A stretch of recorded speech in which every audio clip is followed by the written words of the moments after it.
How was your day? Well, payment is due on my student loan, and I don't have the money.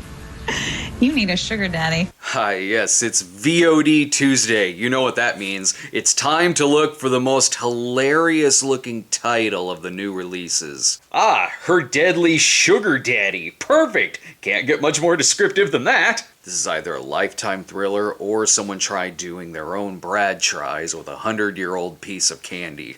Leave that to the professionals. Bridget moves to Los Angeles for a fresh start and takes up a job as an assistant to billionaire sociopath Anthony, obviously wanting to live out his fantasy of being a Christian Grey knockoff. Unfortunately, this is a world where just about everybody is a stalker, so Anthony looks good by comparison. Bridget has already left her hometown and is being followed by her stalker ex-boyfriend, and even a blind date she's set up with seems perfectly assembled in a lab to be a blind date.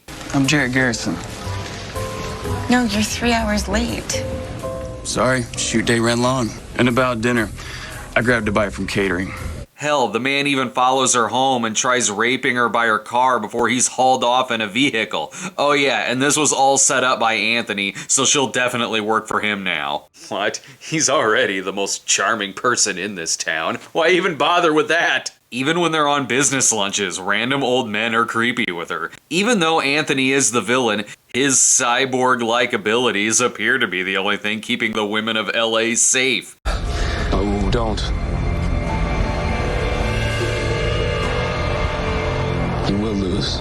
Oh yeah, and her ex-boyfriend is also kinda her love interest, by the way. This is a movie featuring half of the population wanting to follow her home. The cops show up after another attack, and ex-boyfriend comes in like, I was already in the neighborhood. What's going on here? And if you're wondering why I've not really mentioned the term sugar daddy, it's because that's not really what this relationship is. She's an executive assistant who goes to business meetings to essentially be the looks. There's no dating, and not even any kind of sexual relationship between her and Anthony. But I guess Her Deadly Sugar Daddy is a more eye-catching title than Her Deadly Boss. She even starts using this sugar baby pseudo status to start a blog where randomly the movie decides it's gonna be Sex in the City for about a half an hour. Play by your own rules and don't mind a little risk. Then, sweet readers, you run the table. Great, I yearn for the subtlety of the girls almost getting stoned to death in Abu Dhabi. When Anthony does jump into full-on psycho kidnapper blackmailer, it mainly feels like it's because, well, there's only about 15 minutes of the movie left. Before then, they try to build up tension by making the soundtrack insane. Nothing will be happening in a scene, yet the batshit soundtrack thinks that it's being played over a car chase. I'll take down the vlog. Absolute and complete control.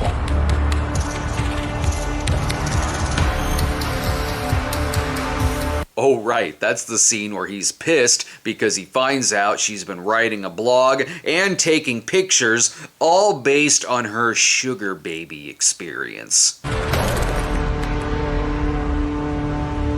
Yeah, that blog and those pictures certainly don't exist anymore. It's a predictable film. You know what's gonna happen at the end because of course it's one of those movies that starts with the ending and cuts to 4 weeks earlier. If you have an artless product of a film, odds are it's gonna open like that. But hey, look, it's clearly supposed to be trash. It's the kind of movie where no one has a real conversation. It's just the actors telling one another about themselves or the other person for exposition purposes, like it's confused Little Women with a yogurt commercial. But how can I take time away from my job when the money is ridiculous? Thank you for feeding this poor grad student lobster. Hey, anytime you want. I cannot even begin to grasp this pay grade. Don't knock it. You're adulting. These kinds of movies are hard to review because it's like each one of them starts out with a built-in D, which is pretty much what this is. It's not worse than a typical Lifetime thriller, but it also doesn't elevate itself above its standard badness. But since it is just a Lifetime prototype, if you got some drinks and a lot of Chinese food, you can have a movie party night with it with your friends. take that for what it's worth. Thank you so much for watching. Stay tuned for our upcoming reviews of Spiral and, of course, Beckman. See you next time.